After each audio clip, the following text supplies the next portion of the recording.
Hello guys, welcome to our YouTube channel, and today we are going to learn how to find a restricted account on Instagram. So if you want to find a restricted account on Instagram, what you have to do is, first of all, you have to open up your Instagram application.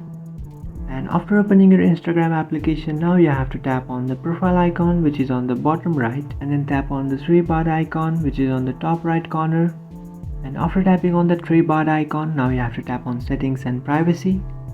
And after tapping on settings and privacy, you have to scroll a bit down, and after scrolling a bit down, inside how others can interact with you, you can find restricted. You just have to tap on that restricted option, and here you can find the accounts which you have restricted. So if you want to unrestrict them, what you have to do is you just have to tap on unrestrict, and after tapping on unrestrict, you can see I've successfully unrestricted that account. So this is how to find restricted account on Instagram. If you think this video was helpful, don't forget to like and subscribe to our channel. If you have any doubts, feel free to comment